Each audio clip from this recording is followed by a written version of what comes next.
Hello students, I hope you all are fine. I am Sudhanshu from team आशीष तिवारी। आप सभी का welcome करता हूं इस वीडियो में। हर बार की तरह इस बार भी हमारी टीम ने आपके लिए 10 most important question with answer ready किए हैं जो हर बार आपके एग्जाम में आते हैं।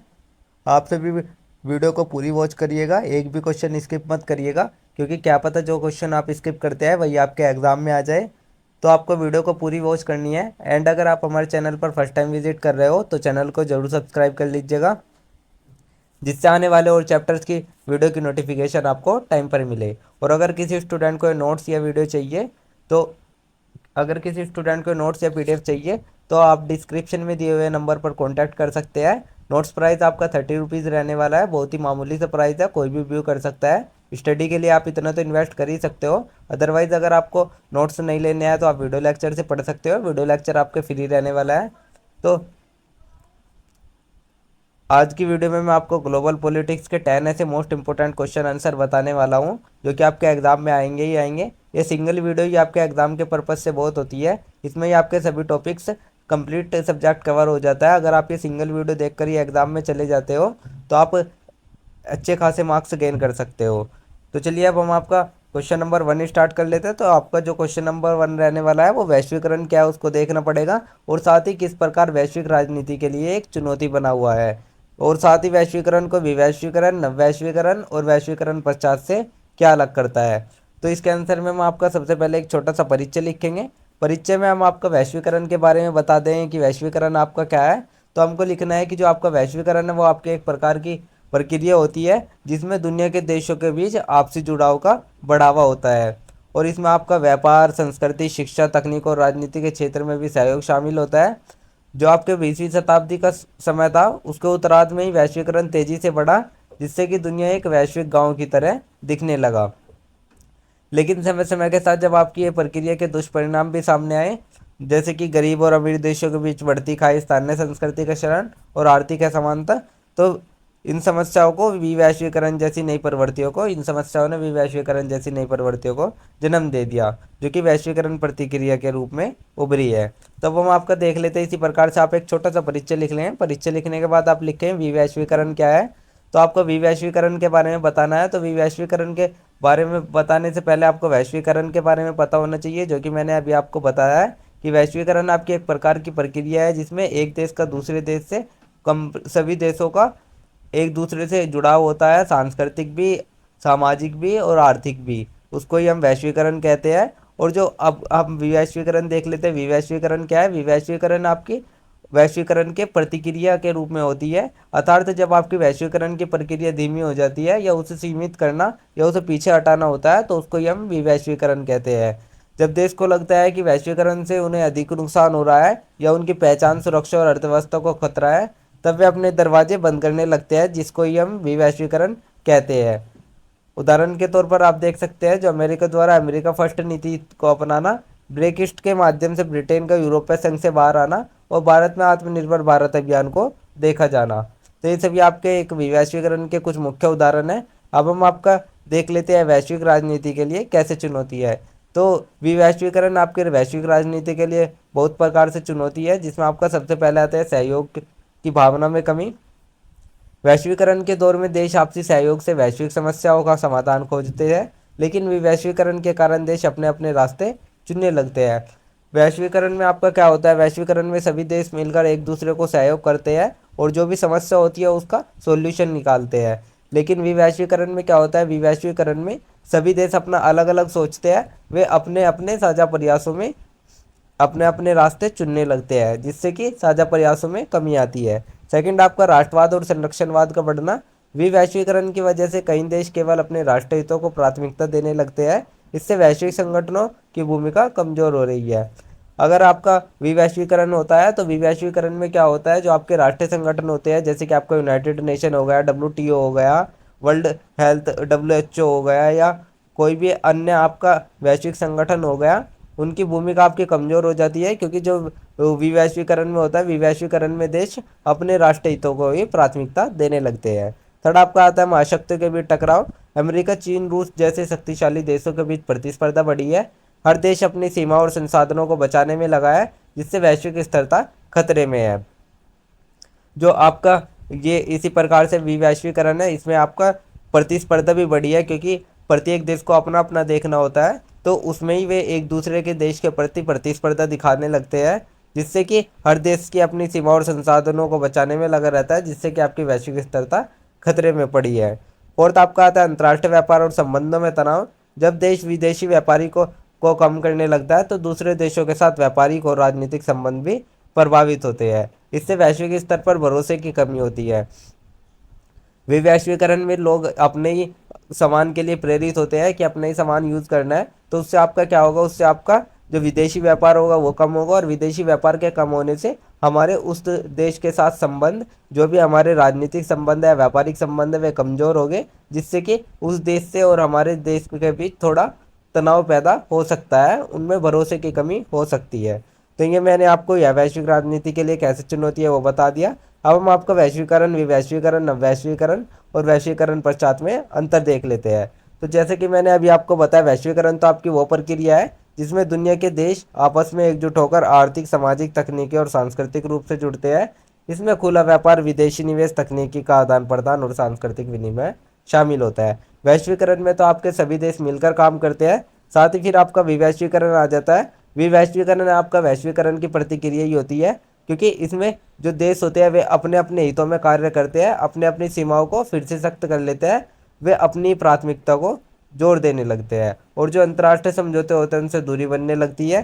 थर्ड आपका नववैश्वीकरण, यह आपका वैश्वीकरण का ही एक नया स्वरूप है, जिसमें तकनीकी, डिजिटल अर्थव्यवस्था और सतत विकास पर ये आपका नववैश्वीकरण आधारित होता है। इसमें पारंपरिक वैश्वीकरण की जगह अब डिजिटल व्यापार, हरित ऊर्जा और स्थानीय उत्पादन पर जोर दिया जाता है। फोर्थ आपका आता है वैश्वीकरण पश्चात। वैश्वीकरण पश्चात आपकी वो अवस्था होती है जिसमें दुनिया को जब ये लगता है कि केवल वैश्वीकरण ही हर समस्या का हल नहीं है, तो इसमें एक संतुलन बना दिया जाता है, जिससे कि वैश्विक सहयोग तो बना रहता है, लेकिन स्थानीय पहचान और आवश्यकताओं को भी महत्व दिया जाता है। तो उसको ही हम आपका वैश्वीकरण पश्चात कह देते हैं। तो ये हमने आपका सभी प्रकार के अंतर देख लिए चारों में। अब हम आपका एक छोटा सा निष्कर्ष लिख लेते हैं, जो कि आपके आंसर राइटिंग में बहुत अधिक उपयोगी साबित होगा। निष्कर्ष में हम आपका लिखेंगे, जो आपका विश्व वैश्वीकरण है वो वैश्वीकरण की प्रतिक्रिया है, जिसमें देश अब केवल अंतर्राष्ट्रीय जुड़ाव पर निर्भर नहीं रहना चाहता। वह न केवल वैश्विक अर्थव्यवस्था बल्कि राजनीति, सुरक्षा और कूटनीति पर भी प्रभाव डालता है।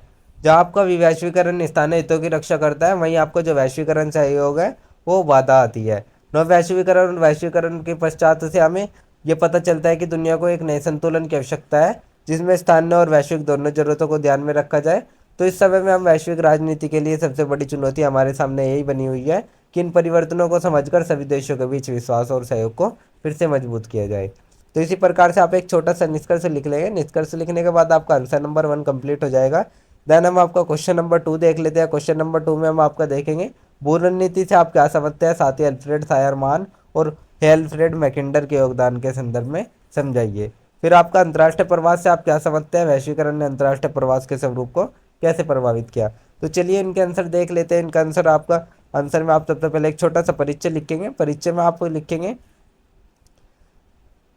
जो आपका आधुनिक समय है उसमें आपका राजनीति केवल सीमाओं के भीतर ही नहीं है, बल्कि वो आपके वैश्विक स्तर पर है।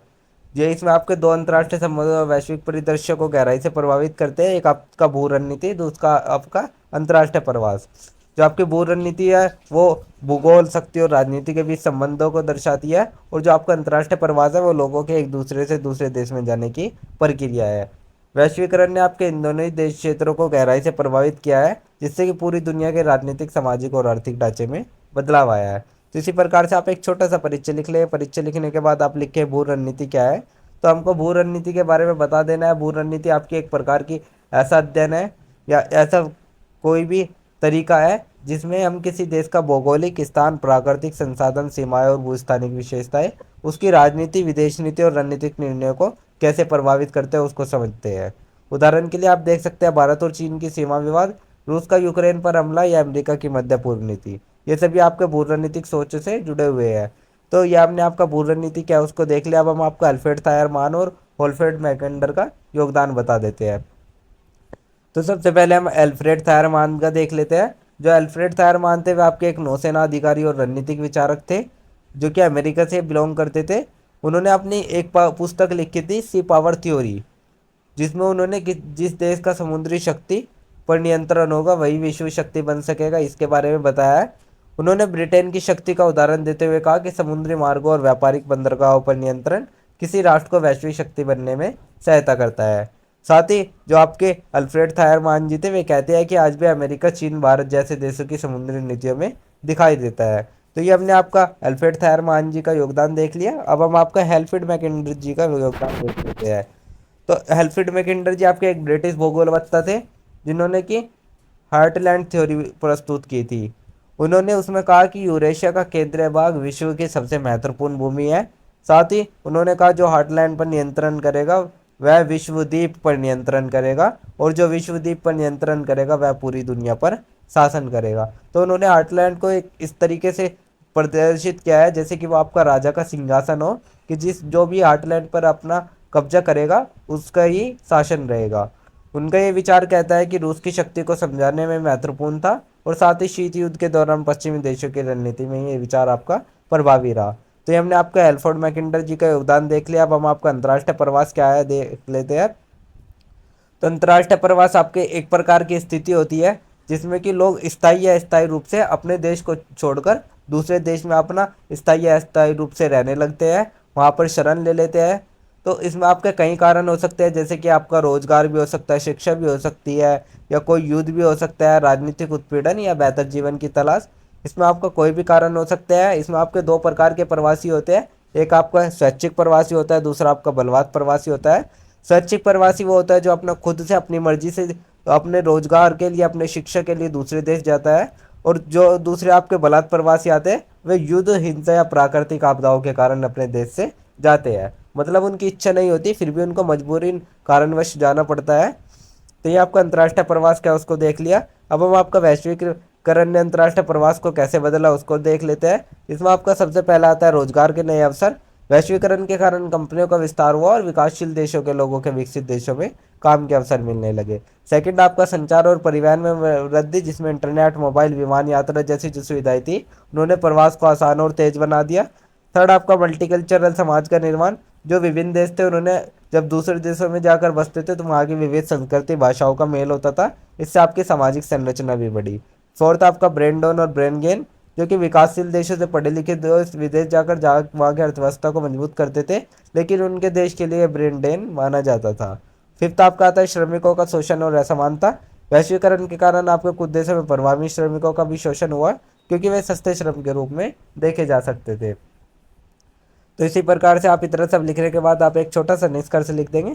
निष्कर्ष में आप लिखेंगे जो आपके भू रणनीति और अंतर्राष्ट्रीय प्रवास है, ये आपके दोनों ही वैश्विक राजनीति और समाज की गहराई को प्रभावित करते हैं।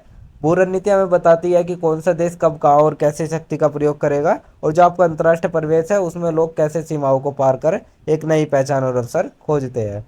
अल्फ्रेड थायरमान और एल्फ्रेड मैकिंडर जैसे जो विचारक थे उन्होंने भू रणनीतिक सोच को आधार प्रदान किया, जो कि आज भी आपका अंतर्राष्ट्रीय नीतियों में दिखाई देती है। और जो आपका वैश्वीकरण है उसने प्रवास की प्रक्रिया को तेज, व्यापक और विविध बना दिया।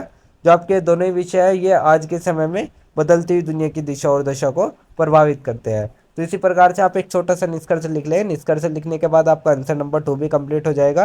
देन हम आपका क्वेश्चन नंबर 3 देख लेते हैं। क्वेश्चन नंबर 3 में हम आपका अप्रसार संधि की मौलिक विशेषताओं पर चर्चा करेंगे, साथ ही इसकी सर्जन से लेकर आज के दिन तक बदलती भूमिका पर चर्चा करेंगे। वैश्विक प्रतिरोध आंदोलन से क्या अभिप्राय है उसको देखेंगे, साथ ही गैर सरकारी संगठनों की वैश्विक मुद्दों को उठाने में क्या भूमिका रही है। तो ये आपका सर्जन है, इसको आप सही कर लीजिएगा। थोड़ी टाइपिंग मिस्टेक हो जाती है, अगर कहीं पे भी आपका कोई क्वेश्चन गलत हो जाता है, कोई या आंसर में कोई टाइपिंग मिस्टेक हो जाती है तो आप उसको सही कर लीजिएगा, क्योंकि कभी कभी ऐसा हो जाता है कि वो आपके टाइपिंग मिस्टेक हो जाती है। तो चलिए अब हम आपका क्वेश्चन नंबर 3 का आंसर देख लेते हैं, जिसका आपका आंसर में आपको सबसे पहले एक छोटा सा परिचय लिखना है। तो परिचय में हम लिखेंगे आपका द्वितीय विश्व युद्ध हुआ था, उसके बाद आपके सामने दो प्रमुख समस्याएं सामने आ गई थी। एक तो आपका परमाणु हथियारों का बढ़ता खतरा, और दूसरा वैश्विक असमानता, शोषण और पर्यावरण जैसे संकट जैसे मुद्दे। तो जो एक परमाणु हथियारों का खतरा था, बढ़ता खतरा था, उसको कम करने के लिए तो परमाणु अप्रसार संधि बना दी गई, और जो दूसरी ओर जनता, सामाजिक संगठनों और गैर सरकारी संस्थाएं थे उन्होंने वैश्विक प्रतिरोध आंदोलनों के माध्यम से शांति, पर्यावरण, मानवाधिकार और न्याय के लिए आवाज उठाई। जो आपके दोनों ही पहलू थे ये आज की वैश्विक राजनीति और समाज को गहराई से प्रभावित करते हैं। तो इसी प्रकार से आप एक छोटा सा परिचय लिख लें। परिचय लिखने के बाद आप लिखेंगे अप्रसार संधि की मौलिक विशेषताएं। जो आपका एनपीटी था, अप्रसार संधि थी, उसके कुछ विशेषताएं देख लेते हैं। जो आपकी परमाणु अप्रसार संधि है, एनपीटी है, जिसको हम नॉन प्रोलिफरेशन ट्रीटी भी कहते हैं, ये आपका एक प्रकार का अंतर्राष्ट्रीय समझौता है जो कि आपको 1968 में हुआ था और इसको 1970 में लागू किया गया था, जिसका उद्देश्य परमाणु हथियारों के प्रसार को रोकना, परमाणु निशस्त्रीकरण को बढ़ावा देना और शांतिपूर्ण उद्देश्यों के लिए परमाणु ऊर्जा के उपयोग को बढ़ावा देना था। इसके आपके 3 मुख्य उद्देश्य रहे। सबसे पहला आपका अप्रसार, जो केवल वे देश जो 1967 से पहले परमाणु हथियार बना चुके थे, जैसे कि अमेरिका, रूस, चीन, ब्रिटेन, फ्रांस, उन्हें ही परमाणु शक्ति राष्ट्र के रूप में मान्यता दी गई है। अन्य देशों की परमाणु हथियार बनाने से रोका गया। सेकंड आपका निरस्त्रीकरण, जिसमें सभी देशों का प्रयास ये रहता है कि भविष्य में परमाणु हथियार को धीरे धीरे नष्ट किया जाए। फोर्थ आपका आता है शांतिपूर्ण उपयोग, जो कि परमाणु ऊर्जा का उपयोग है वो केवल शांतिपूर्ण वैज्ञानिक कार्यों जैसे बिजली उत्पादन, चिकित्सा और कृषि क्षेत्र के लिए ही करना चाहिए। तो ये आपके परमाणु अप्रसार संधि के कुछ मुख्य उद्देश्य हो गए। अब हम आपकी इनके कुछ विशेषताएं बता देते हैं। जो आपकी यह संधि थी आपके अनिश्चित काल के लिए थी, जिसको 1995 में बढ़ा दिया गया था। इस संधि में आपका 190 से अधिक देश शामिल थे, परंतु भारत, पाकिस्तान और इजराइल ने इसे कभी स्वीकार नहीं किया। उत्तर कोरिया ने पहले संधि पर हस्ताक्षर किए थे, फिर 2003 में वे बीच से हट गया। तो ये आपकी संधि की कुछ मुख्य विशेषताएं हो गई। अब हम आपका अप्रसार संधि की भूमिका में समय के साथ बदलाव देख लेते हैं, जिसमें आपका सबसे पहले आता है शुरुआत में भूमिका। शीत युद्ध के समय यह संधि आपकी 2 महाशक्तियों के बीच थी, परमाणु युद्ध की आशंका को कम करने का माध्यम बनी रही। जो आपकी 2 महाशक्तियां थी वे अमेरिका और सोवियत संघ थी। सेकंड आपका न्याय और समानता पर सवाल।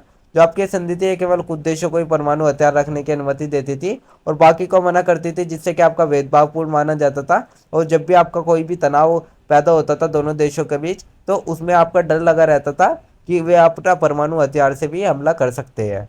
थर्ड आपका आता है परमाणु हथियारों की दौड़। कई देशों ने अपने संधि से बाहर रहकर या उसका उल्लंघन करके परमाणु शक्ति विकसित कर ली, जिसके प्रभावशीलता पर इससे सवाल उठने लगे।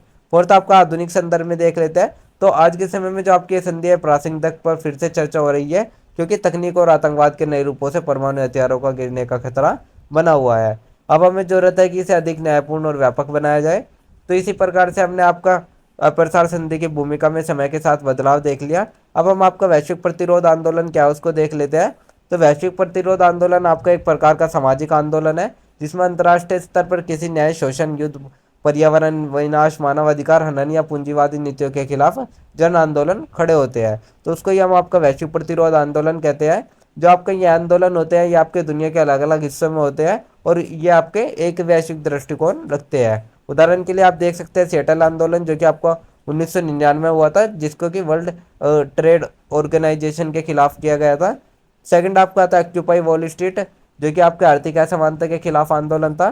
फोर्थ आपका आता है क्लाइमेट स्ट्राइक, जो कि आपका जलवायु परिवर्तन पर कार्रवाई की मांग करता है। फोर्थ आपका आता है फिर ब्लैक लाइव्स मैटर, जो कि नस्ल भेद के खिलाफ आंदोलन था। तो ये हमने आपके कुछ उदाहरण भी देख लिया। अब हम आपके गैर सरकारी संगठनों की भूमिका देख लेते हैं। जो आपके एनजीओज वगैरह होते हैं, जो आपके गैर सरकारी संगठन होते हैं, इनमें ये आपके आंदोलनों की रीढ़ मानी जाती है, क्योंकि इनमें ही अंतर्राष्ट्रीय मंच पर निम्नलिखित तरीके से इनके महत्वपूर्ण भूमिका निभाते हैं। जिसमें आपका सबसे पहला था सूचना और जागरूकता फैलाना। जो एनजीओ की रिपोर्ट होती है मीडिया, सेमिनार आदि के माध्यम से लोगों को वैश्विक मुद्दों पर के लिए जागरूक करती है। सेकंड आपका नीति निर्माण में भागीदारी। जो संयुक्त यूनाइटेड नेशन जैसे और जो अन्य वैश्विक मंच है एनजीओ के, उनकी सलाहकार की भूमिका में भाग लेते हैं और मानवाधिकार, पर्यावरण, स्वास्थ्य और जैसे विषयों पर नीति सुझाव देते हैं। थर्ड आपका जमीनी स्तर पर काम आते हैं। जो आपके संगठन होते हैं स्थानीय स्तर पर गरीब, वंचित और पीड़ित वर्गों की सहायता करते हैं और साथ ही उनकी आवाज़ अंतर्राष्ट्रीय मंच तक पहुंचाते हैं। फोर्थ आपका मानवाधिकार की निगरानी आता है, जिसमें एनजीओ दुनिया भर में हो रहे अत्याचारों, युद्ध, अपराध और शोषण को उजागर करते हैं और साथ ही उन पर अंतर्राष्ट्रीय ध्यान केंद्रित करते हैं। तो इतने सब लिखने के बाद आप एक छोटा सा निष्कर्ष लिख लें। निष्कर्ष में आप लिखेंगे कि परमाणु अप्रसार संधि और वैश्विक प्रतिरोध आंदोलन दोनों ही आपके आधुनिक विश्व के 2 अलग अलग आंदोलन है। जो कि आपके अप्रसार संधि ने परमाणु युद्ध के खतरों को कम किया और समय के साथ इसमें सुधार की आवश्यकता भी है। और जो आपका वैश्विक प्रतिरोध आंदोलन है और गैर सरकारी संगठन है, उन्होंने बताया कि आम लोग भी दुनिया के बड़े मुद्दों पर प्रभाव डाल सकते हैं। जब अब दुनिया पर्यावरण संकट, हथियारों की दौड़ और सामाजिक असमानताओं से जूझ रही है, तो आपको ऐसे संधि और आंदोलन की प्रासंगिकता को भागीदार बनने से कहीं ज़्यादा महत्वपूर्ण हो गई है। तो इसी प्रकार से आप एक छोटा सा निष्कर्ष लिख लें। निष्कर्ष लिखने के बाद आपका आंसर नंबर 3 भी कंप्लीट हो जाएगा। देन हम आपका क्वेश्चन नंबर 4 देख लेते हैं। क्वेश्चन नंबर 4 में हम आपका वैश्वीकरण में पूर्वी बनाम पश्चिमी सभ्यता का आलोचनात्मक मूल्यांकन करेंगे। साथ ही वैश्वीकरण सांस्कृतिक असमानताओं पर कैसे प्रभाव डालता है उसको भी देखेंगे। तो इसमें भी हम आपका सबसे पहले एक छोटा सा परिचय देख लेते हैं। परिचय में हम आपका देखते हैं जो आपका वैश्वीकरण का युग है। आज का समय ये आपका वैश्वीकरण का युग है। तकनीक, व्यापार, संचार और संस्कृति के क्षेत्र में सारी दुनिया एक दूसरे से जुड़ गई है और यही आपकी एक प्रक्रिया विश्व को एक वैश्विक गांव बना रही है। और जो आपकी दूसरी ओर जो आपकी सभ्यता और संस्कृति की असमताओं के बीच टकराव और सवाल भी खड़ा कर रही है। इसे उत्तर में हम वैश्वीकरण के संदर्भ में पूर्वी और पश्चिमी सभ्यता का आलोचनात्मक मूल्यांकन करेंगे और साथ ही वैश्वीकरण सांस्कृतिक असमताओं को कैसे प्रभावित करती है उसको भी देखेंगे। तो इसी प्रकार से आप एक छोटा सा परिचय लिख लेंगे। परिचय लिखने के बाद आप लिखेंगे वैश्वीकरण में पूर्वी बनाम पश्चिमी सभ्यता का आलोचनात्मक मूल्यांकन। तो जो आपकी पूर्वी सभ्यता है जिसमें आपका भारत, चीन, जापान, अरब, ईरान आदि की सांस्कृतिक, आध्यात्मिक और पारंपरिक जीवन शैली आती है और ये तो आपकी पूर्वी सभ्यता में आ जाती है। पश्चिमी सभ्यता में आपका यूरोप और अमेरिका की आधुनिक भौतिकवादी और वैज्ञानिक सोच आ जाती है। तो ये आपके पूर्वी सभ्यता और पश्चिमी सभ्यता बता दी मैंने। अब मैं आपका मूल दृष्टिकोण में अंतर बता देता हूँ। जो आपकी पूर्वी सभ्यता है वो जीवन को आध्यात्मिकता, संतुलन, प्रकृति और समुदाय के रूप में देखती है और जो आपकी पश्चिमी सभ्यता है वो आपको व्यक्ति की स्वतंत्रता, तर्क और ज्ञान को प्राथमिकता देती है। सेकंड, आपका वैश्वीकरण में पश्चिमी सभ्यता का प्रभाव देख लेते हैं। जो वैश्वीकरण का दौर है उसमें आपका पश्चिमी संस्कृति का प्रसार तेजी से हुआ है, जैसे कि अंग्रेजी भाषा, पॉप संगीत, फैशन, उपभोक्तावाद, फास्ट फूड आदि। और जो मल्टीनेशनल कंपनी हो गई, हॉलीवुड और सोशल मीडिया वगैरह हो गई, इनसे भी आपका पश्चिमी जीवन शैली को आदर्श के रूप में प्रचारित किया गया है। अब हम आपका पूर्वी सभ्यता की चुनौतियां देख लेते हैं। जो पश्चिमी प्रभाव है उनके कारण पारंपरिक भारतीय, चीनी, इस्लामिक सांस्कृतिक मूल्य दबते गए। युवा वर्ग अपने जड़ों से दूर होकर पश्चिमी संस्कृति की नकल करने लगे, जिससे कि पारंपरिक भाषा और पहनावा, संगीत, खान-पान और पारिवारिक ढांचे पर असर पड़ा। अब हम आपका सभी का आलोचनात्मक मूल्यांकन कर लेते हैं। जो आपकी पश्चिमी सभ्यता है उसने आधुनिकता, विज्ञान, तकनीक और लोकतंत्र को बढ़ावा दिया, जो कि आपका एक सकारात्मक है। लेकिन इसका आधुनिकीकरण, उपभोक्तावाद और व्यक्तिगत जीवन शैली ने सामाजिक ताने बाने को कमजोर कर दिया। सेकंड, आपका पूर्वी सभ्यता आता है जो कि आपका सदियों से आध्यात्मिक, पारिवारिक और सामाजिक मूल्य की पोषक रही है। वही आपका वैश्वीकरण के प्रभाव में असुरक्षित महसूस हो रही है। फिर से आपका आता है समन्वय की आवश्यकता। तो अभी हमें इसी समन्वय की आवश्यकता है कि पश्चिमी तकनीकी प्रगति और पूर्वी सांस्कृतिक मूल्यों का संतुलन बना रहे ताकि वैश्वीकरण को समावेशी बनाया जाए। वैश्वीकरण का सांस्कृतिक असमताओं पर प्रभाव देख लेते हैं। तो जो आपका सांस्कृतिक असमता है वो किसी व्यक्ति या समुदाय की वह पहचान होती है जो कि उसकी भाषा, परंपरा, धर्म, मूल्य और रीति रिवाजों से बनती है। फर्स्ट इसमें हम आपका देख लेते हैं सांस्कृतिक एकरूपता। वैश्वीकरण के कारण ही आपकी दुनिया एक जैसी संस्कृति बनने लगी है, जैसे कि दुकानें, मैकडोनाल्ड, स्टारबक्स जैसी जैसी फिल्में, एक जैसे पहनावा। इससे ही आपकी स्थानीय संस्कृतियों को संकट होने लगा और छोटी भाषाएं, लोकगीत, पारंपरिक त्यौहार आदि विलुप्त हो गए। सेकंड, आपका सांस्कृतिक विविधता को चुनौती आ जाती है। जो आपकी विभिन्न प्रकार की सांस्कृतिक विविधता है और जो सांस्कृतिक उपनिवेशवाद है वह अपने आप को खतरा महसूस कर रहा है, क्योंकि स्थानीय संस्कृतियां पश्चिमी मॉडल के आगे कमजोर होती दिख रही है। जैसे भारत में पारंपरिक हिंदी या तमिल फिल्में देखना कम होता जा रहा है और नेटफ्लिक्स जैसे प्लेटफॉर्म पर पश्चिमी सामग्री अधिक छाई हुई है। थर्ड, आपका आता है संस्कृति का बाजारीकरण, जो कि आज के समय में संस्कृति भी एक प्रोडक्ट बन गई है जिसे बेचा और खरीदा जा सकता है। योग, आयुर्वेद, कुंग फू जैसी जो प्राचीन परंपरा है वे भी वैश्वीकरण के ब्रांड में आ गई है, जिससे पहचान तो बनी लेकिन असली अर्थ और मूल्य खोने लगे। फोर्थ, आपका सकारात्मक पक्ष देख लेते हैं, जिसमें कुछ क्षेत्रों में वैश्वीकरण ने सांस्कृतिक आदान प्रदान को बढ़ाया। साथ ही जापान एनीमे, कोरियन संगीत, के पॉप, भारतीय योग को विश्व पहचान मिली। तो इसी प्रकार से आप इतने सब लिखने के बाद आप एक छोटा सा निष्कर्ष लिख लेंगे। निष्कर्ष में आप लिखेंगे जो आपका वैश्वीकरण की प्रक्रिया है वो विश्व को करीब लाती है, जिससे कि आपके सांस्कृतिक टकराव और पहचान के संकट भी पैदा होते हैं। और जो आपकी पश्चिमी सभ्यता है वो उसका तकनीकी और आर्थिक योगदान सराहनीय है, लेकिन इसका अंधा अनुकरण पूर्वी सभ्यता की गहराई और सामाजिकता को नुकसान पहुंचाता है, उसको लुप्त करता है, जो कि सांस्कृतिक असमता के संकट से बचने के लिए जरूरी है। हम वैश्वीकरण को केवल आर्थिक ही नहीं बल्कि सांस्कृतिक समावेशिता के रूप में भी अपनाते हैं। तो इसी प्रकार से आप एक छोटा सा निष्कर्ष लिख लें। निष्कर्ष लिखने के बाद आपका आंसर नंबर 4 कंप्लीट हो जाएगा। देन हम आपका क्वेश्चन नंबर 5 देख लेते हैं। क्वेश्चन नंबर 5 में हम आपका देखें वैश्विक राजनीति में अंतर्राष्ट्रीय आर्थिक संस्थाएं क्या भूमिका निभाती है, साथ ही वैश्वीकरण की परिभाषा क्या है और वैश्वीकरण का इतिहास और उत्पत्ति पर चर्चा करेंगे। तो इसका उत्तर में हम आपका सबसे पहले एक छोटा सा परिचय लिख लेंगे। परिचय में हम लिखेंगे जो आज का समय है उसमें विश्व एक दूसरे से इतना जुड़ गया है कि वो एक दूसरे के देश की आर्थिक, राजनीतिक, सामाजिक स्थिति का असर बाकी देशों पर भी पड़ता है। तो इसको ही हम वैश्वीकरण कहते हैं। इसी प्रक्रिया में आपका अंतर्राष्ट्रीय आर्थिक संस्था जैसे कि विश्व बैंक, अंतर्राष्ट्रीय मुद्रा कोष, विश्व व्यापार संगठन, जो आपके अंतर्राष्ट्रीय संगठन है, जो अंतर्राष्ट्रीय संस्था है, उनकी भूमिका महत्वपूर्ण हो गई है। और जो संस्थाएं वैश्विक राजनीति में न केवल आर्थिक निर्णय लेती है, साथ ही ये विकास, कर्ज, व्यापार और नीतियों को भी प्रभावित करती है। इसी उत्तर में हम वैश्वीकरण की परिभाषा, इतिहास और उत्पत्ति के साथ साथ अंतर्राष्ट्रीय आर्थिक संस्थाओं की वैश्विक राजनीति में भूमिका विश्लेषण भी करेंगे। तो इतना सब लिखने के बाद का आप एक छोटा सा परिचय कंप्लीट हो जाएगा। देन हम आपका वैश्वीकरण की परिभाषा लिखेंगे। पहले हम आपके वैश्वीकरण की परिभाषा देख लेते हैं। तो जैसा कि मैंने बताया, वैश्वीकरण के आपकी एक प्रकार की प्रक्रिया है जिसमें सभी देश एक दूसरे से जुड़ाव बनाते रखते हैं। विश्व के जितने भी देश हैं वे एक दूसरे से सामाजिक, सांस्कृतिक, आर्थिक एक दूसरे से जुड़ाव बनाए रखते हैं। तो इसी जुड़ाव को हम वैश्वीकरण कहते हैं। और सरल शब्दों में कहें तो दुनिया एक गांव की तरह बन जाती है, जहां दूर दराज के देशों भी एक दूसरे से लगातार संपर्क में रखते हैं और एक दूसरे पर निर्भर हो जाते हैं। उसको ही हम आपका वैश्वीकरण कहते हैं। अब हम आपका वैश्वीकरण का इतिहास और उत्पत्ति देख लेते हैं। तो जो कि आपका वैश्वीकरण था वो आपका एक दिन में नहीं घटी। तो वैश्वीकरण की प्रक्रिया आपकी लगातार चलती रही, जिसमें आपका सबसे पहले प्राचीन वैश्वीकरण आता है, जिसमें आपके प्राचीन व्यापार मार्ग आते हैं, जैसे कि सिंधु घाटी, मिस्र और मेसोपोटामिया सभ्यता थे, उनके बीच व्यापार हुआ करता था। जिसमें आपका सिल्क रूट और स्पाइस रूट के जरिए भारत, चीन, अरब और यूरोप के बीच व्यापार और संस्कृति का आदान प्रदान होता था। सेकंड फिर आपका जो आता है वो आता है उपनिवेशवाद के दौर में, जो कि 15वीं से 19वीं सदी तक यूरोपीय देशों ने अफ्रीका, एशिया और अमेरिका में उपनिवेश बनाए। साथ ही उन्होंने स्थानीय संसाधनों का उपयोग करके वैश्विक व्यापार को बढ़ावा दिया, लेकिन ये आपका एक असमान और शोषण पर आधारित था। थर्ड आपको औद्योगिक क्रांति, जो कि आपका 18वीं सदी में हुई थी, उसने उत्पादन और परिवहन में क्रांतिकारी परिवर्तन लाए, जिससे कि वैश्विक व्यापार और निवेश में तेजी आई। फोर्थ आपका द्वितीय विश्व युद्ध के बाद, द्वितीय विश्व युद्ध आपका जो कि द्वितीय विश्व युद्ध के बाद आपका वैश्विक अर्थव्यवस्था को स्थिर करने के लिए एक ब्रिटेन वुड्स सम्मेलन किया गया, जो कि 1944 में किया गया था। यह आपका एक अंतर्राष्ट्रीय आर्थिक संस्थाओं की स्थापना थी इसमें, जिसमें आपका आईएमएफ की स्थापना की गई थी, अंतर्राष्ट्रीय मुद्रा कोष, वर्ल्ड बैंक की स्थापना की गई थी, विश्व बैंक, और बाद में आपका विश्व व्यापार संगठन डब्ल्यूटीओ की भी स्थापना की गई। फिर आपको 1990 के बाद का दौर देख लेते हैं। 1991 में भारत सहित कई विकासशील देशों ने आर्थिक उदारीकरण की नीति अपनाई। साथ ही इंटरनेट, मोबाइल, वैश्विक कंपनियों और तेज संचार ने वैश्वीकरण को नई गति दे दी। तो इतना सब लिखने के बाद आप वैश्विक राजनीति में अंतर्राष्ट्रीय आर्थिक संस्थाओं की भूमिका देख लेंगे। जो आपका आज का समय है वो वैश्विक राजनीति में अंतर्राष्ट्रीय आर्थिक संस्थाओं की भूमिका केवल आर्थिक तक ही सीमित नहीं करता है, बल्कि यह संस्थाएं आपके देश की नीति, शासन और रणनीति को भी प्रभावित करती है। इसमें आपका सबसे पहला आता है आर्थिक स्थिरता और विकास में भूमिका, जिसमें आपका आईएमएफ आर्थिक संकट में फंसे देशों को ऋण देता है, साथ ही उनकी अर्थव्यवस्था को स्थिर करने के लिए सुझाव देता है। और जो विश्व बैंक होता है वो विकासशील देशों को शिक्षा, स्वास्थ्य, इंफ्रास्ट्रक्चर आदि के लिए ऋण और तकनीकी सहायता देता है। सेकंड आपका वैश्विक व्यापार का संचालन आता है, जिसमें आपका डब्ल्यूटीओ वगैरह होगा, विश्व व्यापार संगठन होगा। उनका मुख्य कार्य है वैश्विक व्यापार नियम बनाना, विवादों का समाधान करना और मुक्त व्यापार को बढ़ावा देना।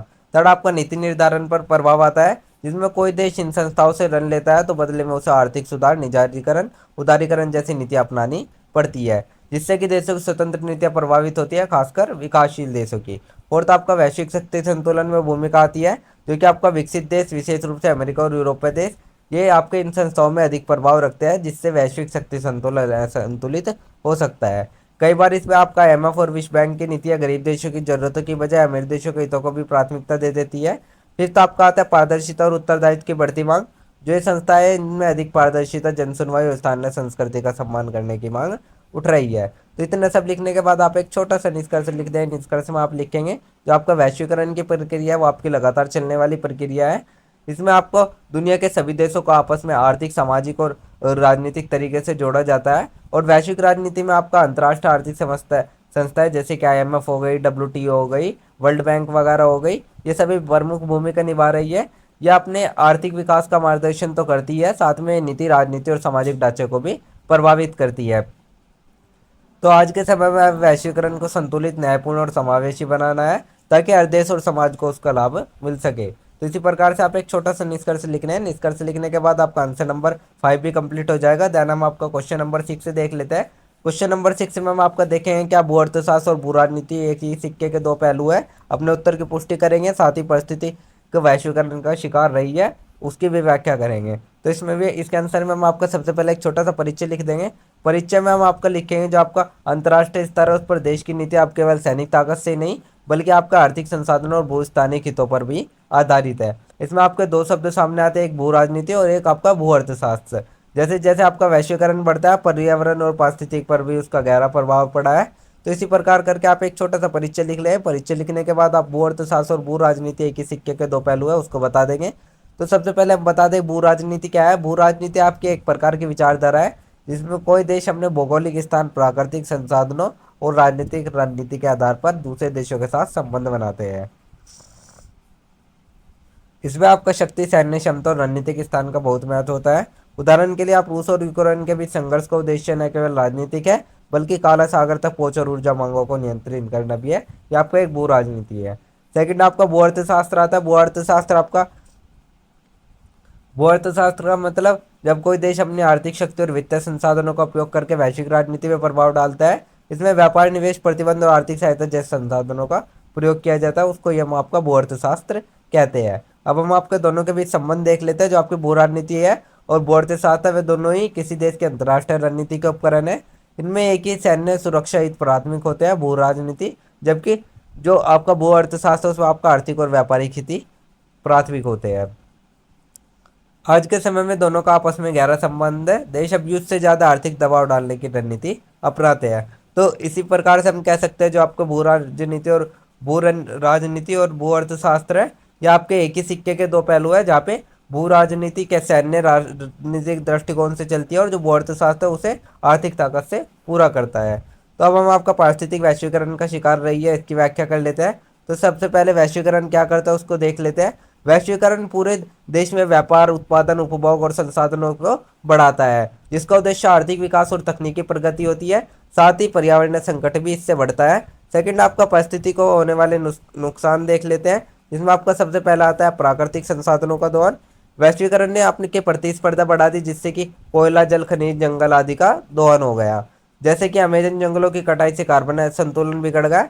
सेकंड आपका औद्योगिकरण और प्रदूषण, जिसमें उद्योगों की स्थापना ने वायु, जल और मृदा प्रदूषण को बढ़ाया। साथ ही अंतर्राष्ट्रीय कंपनी जैसे कि जैसे देशों में फैक्ट्रियां लगाते थे जहाँ पर्यावरणीय कानून ढीले है। थर्ड आपका आता है जलवायु परिवर्तन, जिसमें आपका वैश्विक व्यापार और यातायात ने ग्रीन हाउस जैसे गैसों का उत्सर्जन बढ़ाया, जिससे कि ग्लोबल वार्मिंग और जलवायु असंतुलन बना रहा। फोर्थ आपका आता है जैव विविधता का ह्रास, जिसमें वैश्विक कृषि और रसायनों के उपयोग से पारंपरिक खेती खत्म हो गई और साथ ही प्राकृतिक पारिस्थितिक तंत्र कमजोर हो गया। फिफ्थ आपका अपशिष्ट प्रबंधन की समस्या आ गई। वैश्वीकरण ने उपभोक्तावाद को बढ़ावा दिया, जिससे कि प्लास्टिक, इलेक्ट्रॉनिक और औद्योगिक कचरे का पहाड़ खड़ा हो गया। अब हम आपके कुछ सकारात्मक पहलू भी देख लेते हैं। जो अंतर्राष्ट्रीय सहयोग है उसने पेरिस जलवायु समझौता, यूएनईपी जैसी संस्था बनाई। पर्यावरण जागरूकता भी बढ़ी और कई एनजीओ, वैज्ञानिक, युवाकर्ता सामने आए। लेकिन फिर भी जो प्राकृतिक संसाधन है उनके भी लूट और पर्यावरण क्षति की गति वैश्विक प्रयासों से तेज हो रही है।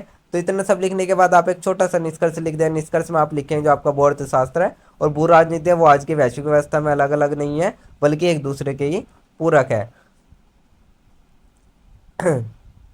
एक देश अपनी रणनीति को आर्थिक और राजनीतिक दोनों माध्यम से आगे बढ़ाता है, वहीं दूसरी ओर आपका वैश्वीकरण ने आर्थिक समृद्धि लाया, वहीं पर्यावरण को भारी नुकसान पहुंचाया। परिस्थिति को हुए नुकसान की भरपाई आसान नहीं है, इसलिए हमें आगे बढ़ते हुए सतत विकास और पर्यावरण संतुलन को प्राथमिकता देनी चाहिए। तो इसी प्रकार से आप एक छोटा सा निष्कर्ष लिख लें। निष्कर्ष लिखने के बाद आपका आंसर नंबर 6 कंप्लीट हो जाएगा।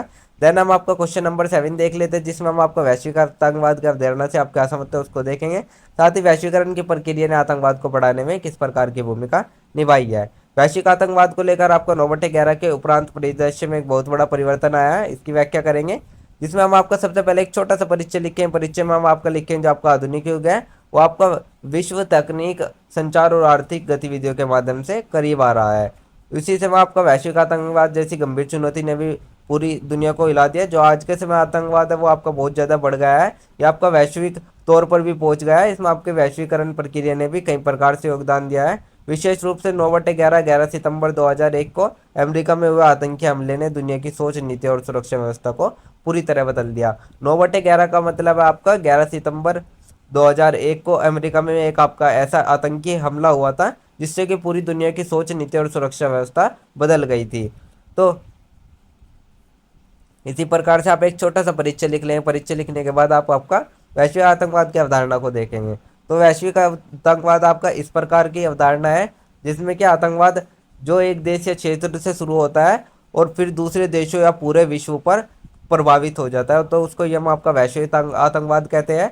इसका उद्देश्य आपका राज्य स्थानीय राजनीति का धार्मिक लक्ष्य नहीं होता है, बल्कि पूरी मानवता, सभ्यता और वैश्विक शांति के लिए खतरा बन जाता है। तो इसकी कुछ मुख्य विशेषताएं देख लेते हैं, जिसमें आपका सबसे पहला आता है सीमाओं से परे फैलाव। आतंकवादी समूह कई देशों में सक्रिय रहते हैं और अपने नेटवर्क का विस्तार वैश्विक स्तर पर करते हैं। सेकंड, आपका तकनीकी उपयोग, इंटरनेट, सोशल मीडिया और इनक्रिप्टेड ऐप्स का उपयोग करके ये प्रचार, बढ़ती और फंडिंग करते हैं। थर्ड, आपका धार्मिक या वैचारिक चरमपन, जिसमें अधिकतर वैश्विक आतंकवाद किसी कट्टर धार्मिक या राजनीतिक विचारधारा से प्रेरित होता है। फोर्थ, आपका नागरिकों को निशाना बनाना, इसका मुख्य उद्देश्य डर फैलाना होता है, जिससे कि निर्दोष आम जनता को निशाना बनाया जाता है। अब हम आपका वैश्वीकरण ने आतंकवाद को कैसे बढ़ावा दिया उसको देख लेते हैं, जिसमें आपका सबसे पहले संचार और तकनीक की उपलब्धता आती है। इंटरनेट, मोबाइल और सोशल मीडिया ने आतंकवादियों को वैश्विक स्तर पर प्रचार और भर्ती की सुविधा दी है। जैसे ISIS ने दुनिया भर के युवाओं को अपने प्रचार वीडियो और ऑनलाइन मैगजीन से जोड़ लिया है। सेकंड, आपका धन और फंडिंग का वैश्विक नेटवर्क, आतंकवादी अब हवाला नेटवर्क, क्रिप्टो करेंसी और NGO जैसी संस्थाओं का उपयोग करके आसानी से फंड जुटा लेते हैं। थर्ड, आपका वैश्विक असमानता और गलत नीतियाँ, कई बार जो पश्चिमी देश हैं वो विकासशील देशों में की गई राजनीतिक दखलंदाजी और सैन्य हस्तक्षेप से असंतोष बढ़ाया है, जिससे कि कट्टरपंथ को बल मिला। और हम आपका देख लेते हैं सीमा नियंत्रण में ढील। जो वैश्वीकरण है उसने लोगों की आवाजाही आसान बना दी, जिससे कि आतंकवादी भी बिना कठिनाई के एक देश से दूसरे देश में प्रवेश कर सकता है। फिर तो आपका प्रवासी समुदायों का शोषण और आशय पर रखना, जो आपके कई पश्चिमी देश में उनमें रहने वाले मुस्लिम युवाओं को समाज से अलग थलग महसूस होता है, जिससे कि वे आतंकवादी विचारधारा की ओर आकर्षित हो जाते हैं। इतना सब लिखने के बाद हम आपको 9/11 के बाद वैश्विक आतंकवाद में परिवर्तन देख लेते हैं। जो आपको 9/11 ये आपका अलकायदा द्वारा किया गया एक आतंकवाद है, जो कि आपका 11 सितंबर 2001 को किया गया था, और इसने आपकी वैश्विक राजनीति और सुरक्षा को एकदम से बदल दिया। ये आपका अमेरिका पर हुआ था, जिसमें आपका वैश्विक स्तर पर आतंकवाद के खिलाफ युद्ध हुआ। अमेरिका ने वार ऑन टेरर की शुरुआत की, अफगानिस्तान पर हमला कर तालिबान सरकार को हटाया गया। सेकंड, आपका सुरक्षा और निगरानी तंत्र में बदलाव, हवाई अड्डों, बॉर्डर और इंटरनेट पर निगरानी अत्यधिक बढ़ गई। अनेक देशों ने एंटी टेरर लॉज बनाए, जैसे अमेरिका का पेट्रियोट एक्ट। थर्ड, आपका आता है अंतर्राष्ट्रीय सहयोग में वृद्धि, देशों के बीच सूचना साझा करना, जॉइंट ऑपरेशन और आतंक की फंडिंग पर रोक जैसी पहले तेज हो गई। फोर्थ, आपका इस्लामोफोबिया और सामाजिक ध्रुवीकरण, कई पश्चिमी देशों में मुस्लिम समुदाय के प्रति संदेह और भेदभाव बढ़ा, जिससे कि सामाजिक तनाव भी बढ़ गया। फिफ्थ, आपका आता है नए आतंकी संगठनों का होता है, जैसे अलकायदा के बाद ISIS जैसे जो नए संगठन थे, उन्होंने वैश्विक आतंकवाद को और खतरनाक रूप दे दिया। इन्होंने सोशल मीडिया का अत्यधिक इस्तेमाल करके युवाओं को प्रभावित किया। सिक्स्थ, आपका आतंक का डिजिटल रूप, जब आतंकी हमले होते हैं वे सिर्फ बम या बंदूकों से नहीं होते, बल्कि साइबर हमले, डिजिटल प्रचार या ऑनलाइन कट्टरता भी एक नया मोर्चा बन जाते हैं। तो इतना सभी लिखने के बाद आप एक छोटा सा निष्कर्ष लिख लें। निष्कर्ष में आप लिखे हैं कि वैश्विक आतंकवाद आपका 21वीं आज के समय की बहुत बड़ी चुनौती है। इसमें सुरक्षा का ही नहीं बल्कि सामाजिक, आर्थिक और सांस्कृतिक संकट का भी खतरा बना हुआ है।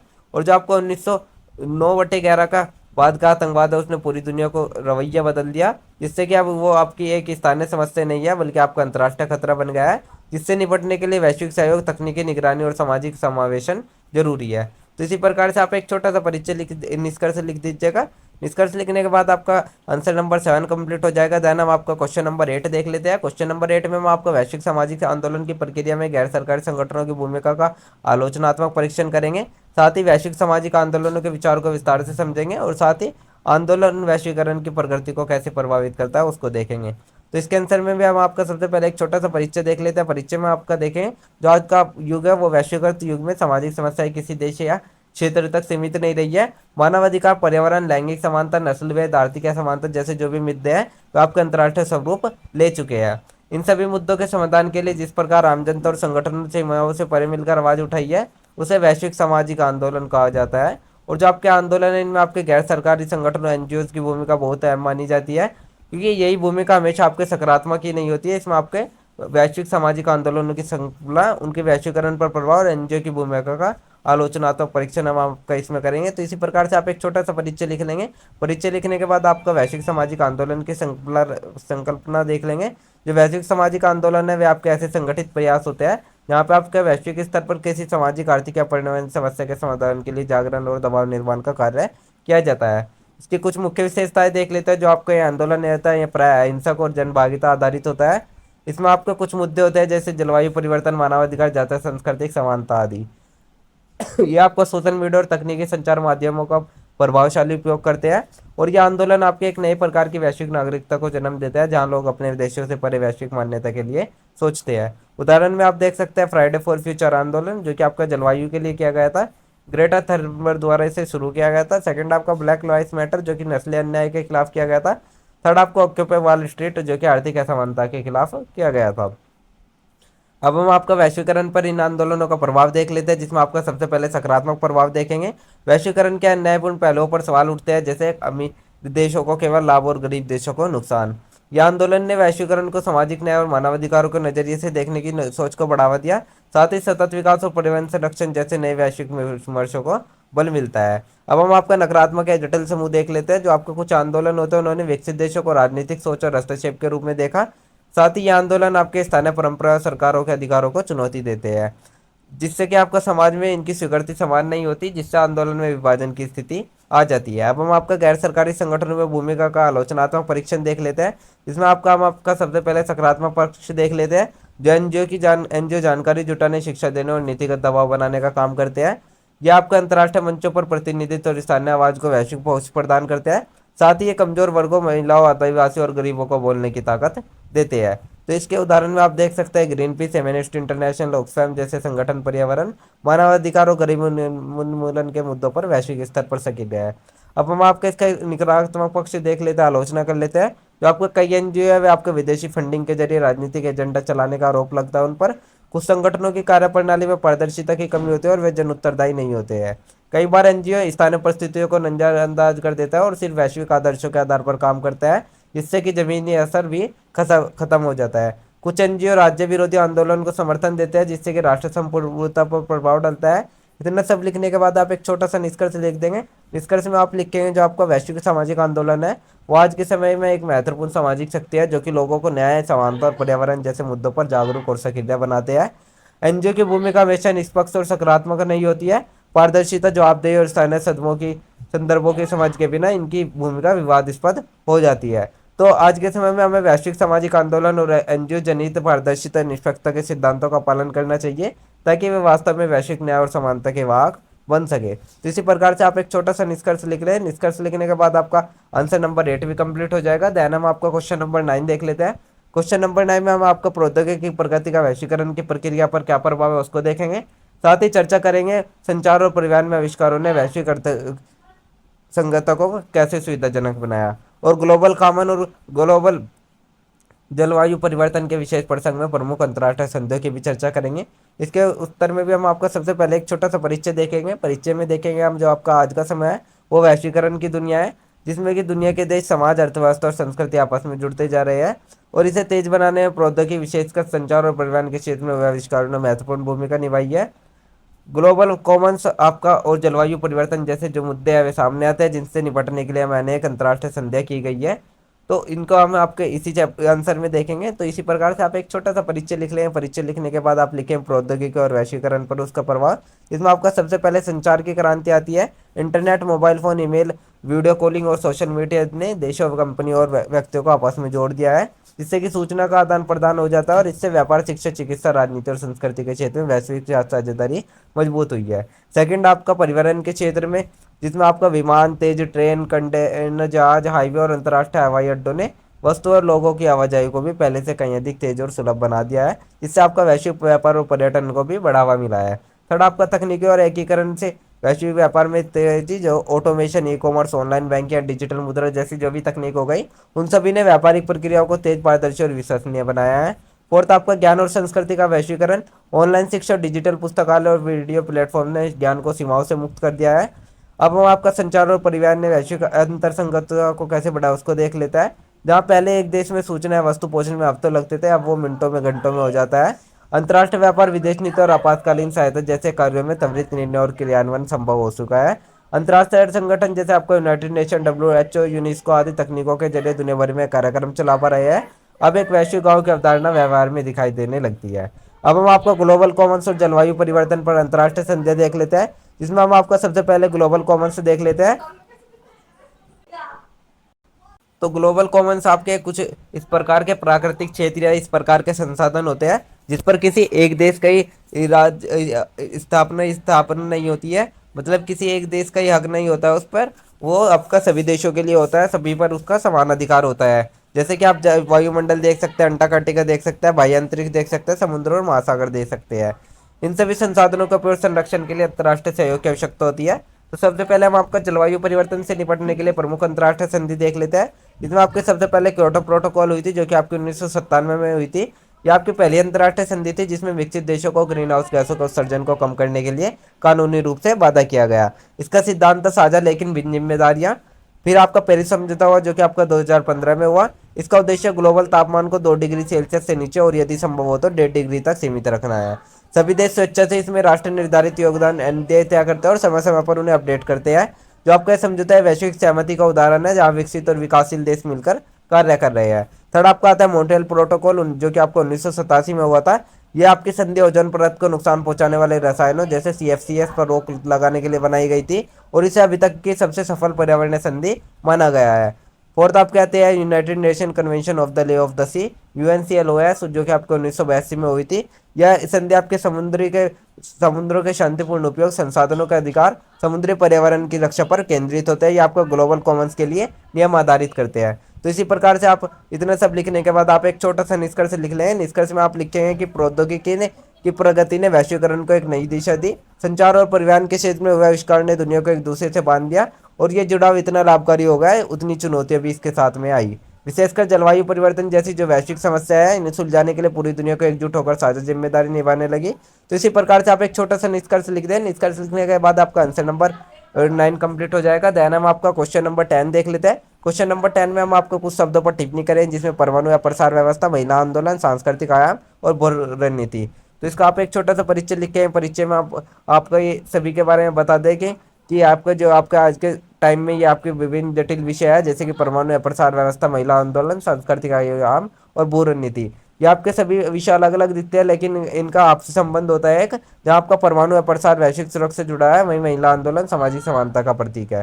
सांस्कृतिक आयाम समाज की पहचान और मूल्य को दर्शाते हैं, और भू रणनीति अंतर्राष्ट्रीय राजनीति का राजनीतिक पहलू होता है। अब हम आपका परमाणु अप्रसार व्यवस्था देख लेते हैं। जो आपका परमाणु अप्रसार व्यवस्था, उसका उद्देश्य यह होता है कि परमाणु हथियारों का प्रसार सीमित रहे और इनका शांतिपूर्ण उपयोग बढ़ा रहे। इसे हमें सबसे महत्वपूर्ण संधि मानी जाती है, जो कि एनपीटी, जो कि 1970 में लागू हुई थी। इसकी कुछ मुख्य विशेषता है, जिसमें आपका सबसे पहले आता है यह केवल 5 देशों को परमाणु हथियार रखने का अधिकार देती है। अन्य देशों को परमाणु ऊर्जा का शांतिपूर्ण उपयोग करने की अनुमति दी गई है। निरस्त्रीकरण की दिशा में प्रयास करने की शर्त रखी गई है। समस्या में हम आपका देख लेते हैं, भारत, पाकिस्तान और इजराइल जैसे देश इस संधि का हिस्सा नहीं है। उत्तर कोरिया ने संधि छोड़कर परमाणु परीक्षण किया है। विकसित देश निरस्त्रीकरण में गंभीरता नहीं दिखाते हैं।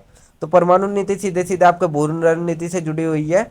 परमाणु हथियार सामरिक शक्ति का प्रतीक होते हैं और उन्हें भू राजनीतिक संतुलन बनाए रखने के लिए उपयोग किया जाता है। सेकंड आपका आता है महिला आंदोलन, वुमेन्स मूवमेंट। महिला आंदोलन वह आपका वो संघर्ष होता है जिसमें महिला अपने अधिकार, सम्मान और बराबरी के लिए काम करती है, आंदोलन करती है। सामाजिक और राजनीतिक दबाव लाने की एक ऐतिहासिक प्रक्रिया आपको यह महिला आंदोलन कहते हैं। आंदोलन की प्रमुख लहरें में आपके प्रमुख लहर होती है महिलाओं के मताधिकार के लिए। दूसरी लहर आपकी कार्यस्थल शिक्षा और व्यक्तिगत स्वतंत्रता की मांग, और तीसरी लहर विविधता, जातीय पहचान और लैंगिक अधिकारों पर जोर। वर्तमान में मीटू जैसे जो आंदोलन, उन्होंने वैश्विक स्तर पर महिलाओं की भागीदारी बढ़ाई, साथ ही शिक्षा, राजनीति और नेतृत्व के क्षेत्र में महिलाओं की भागीदारी को भी बढ़ाया है। यह आंदोलन आपका सिर्फ महिलाओं तक सीमित नहीं रहता है, बल्कि पूरे समाज में समानता स्थापित करने के लिए होता है। थर्ड आपका सांस्कृतिक आयाम आता है, जिसमें संस्कृति किसी भी समाज की सोच, व्यवहार और मूल्य को दर्शाती है। जब हम आपका परिवार नीति या महिला अधिकारों की बात करते हैं, तब संस्कृति आपका बहुत बड़ा प्रभाव डालती है। उदाहरण में आप देख सकते हैं, जो आपके कई देश है उनमें पारंपरिक सोच के कारण महिलाओं को सीमित अधिकार मिलते हैं। कुछ समाजों में हिंसा की राष्ट्र की ताकत माना जाता है, वहीं कुछ में शांति की प्राथमिकता दी जाती है। थर्ड आपका महिला आंदोलन ने सांस्कृतिक रूढ़ियों को तोड़कर समाज में नई सोच लाई है, उसको भी देखते हैं। इस प्रकार से आपका सांस्कृतिक आयाम सामाजिक आंदोलन और राजनीतिक रणनीति दोनों को ही प्रभावित करती है। फोर्थ आपका भू रणनीति आती जाती है। भू रणनीति को देख लेते हैं। भू रणनीति किसी देश की भौगोलिक स्थिति, संसाधनों और सुरक्षा हितों के आधार पर उसकी रणनीति बनाता है। यह आपको अंतर्राष्ट्रीय संबंधों को गहराई से प्रभावित करता है। उदाहरण में आप देख सकते हैं, भारत की नीति चीन और पाकिस्तान से जुड़ी भू रणनीति पर आधारित है। साथ ही अमेरिका की उपस्थिति इंडो पैसिफिक क्षेत्र में चीन को संतुलित करने के लिए है। थर्ड आपका रूस का यूक्रेन पर हमला भू रणनीतिक हितों का परिणाम है। परमाणु हथियारों की रणनीति और भू रणनीति में गहरा संबंध है, क्योंकि दोनों शक्ति और नियंत्रण से जुड़ी हुई है। अब हम आपको विश्व का आपसी संबंध देख लेते हैं। जो आपका परमाणु अप्रसार और पूर्व नीति है वो मिलकर वैश्विक शक्ति संतुलन को नियंत्रित करती है। साथ ही महिला आंदोलन और सांस्कृतिक आयाम सामाजिक सोच और मूल्यों को बदलते हैं। समाज में बदलाव और शांति के लिए महिला आंदोलन एक नैतिक दिशा है, जबकि परमाणु नीति शक्ति और व्यय की राजनीति से जुड़ा है। एक और भू राजनीति दुनिया के देश को विभाजित करती है, तो दूसरी ओर महिला आंदोलन सांस्कृतिक समानता दुनिया को जोड़ सकते हैं। तो इतना सब लिखने के बाद आप एक छोटा सा निष्कर्ष लिख दें। निष्कर्ष में आप लिखेंगे जो आपके यहाँ चार पहलुएं बताए उनको आपको हम अलग अलग नहीं दे सकते। ये आपके कहीं ना कहीं एक दूसरे से संपर्क रखते हैं, कहीं ना कहीं आपका वैश्विक तौर पर ही काम करते हैं। तो इसी प्रकार से आप एक छोटा सा निष्कर्ष लिख देंगे, उसके बाद आपका आंसर नंबर 10 भी कंप्लीट हो जाएगा। तो ये मैंने आपके 10 ऐसे मोस्ट इंपोर्टेंट क्वेश्चन आंसर बता दिए जो कि आपके एग्जाम में आएंगे ही आएंगे। अगर आप ये सिंगल वीडियो देख लेते हो तो यही ये वीडियो आपके एग्जाम के पर्पज से बहुत होती है। इसमें ये आपका complete topics complete subject cover हो जाता है। अगर किसी स्टूडेंट को नोट्स या पीडीएफ चाहिए तो आप डिस्क्रिप्शन में दिए नंबर पर कॉन्टैक्ट कर सकते हैं। नोट्स प्राइस आपको ओनली 30 रुपीज़ होने वाला है, जो कि आपका एक बहुत ही मामूली सा प्राइस है। कोई भी व्यू कर सकता है, इतने तो आप इन्वेस्ट कर ही सकते हो स्टडी के लिए। अदरवाइज अगर आप को इन्वेस्ट नहीं करना है, आपको पीडीएफ या नोट्स नहीं लेने, तो आप वीडियो लेक्चर देख सकते हो। वीडियो लेक्चर आपको फ्री होते हैं। मैं तो यही कहूँगा कि आप एक बार वीडियो लेक्चर देख लीजिएगा, उसके बाद आप एक बार नोट्स रीड कर लीजिएगा, नोट्स ले लीजिएगा, नोट्स रीड कर लीजिएगा, तो आपके सभी टॉपिक्स क्लियर हो जाएंगे। देन आप अपने एग्जाम में अच्छे से अच्छे मार्क्स गेन कर सकते हो। तो अगर किसी भी स्टूडेंट को कोई डाउट या क्वेरी होगा तो आप हमारे कमेंट सेक्शन में या इंस्टा पेज पर फॉलो करके बता सकते हैं। एंड डेली अपडेट्स के लिए आप हमारा व्हाट्सअप चैनल ज्वाइन कर लीजिए। Thanks for watching. Thank you. Have a good day.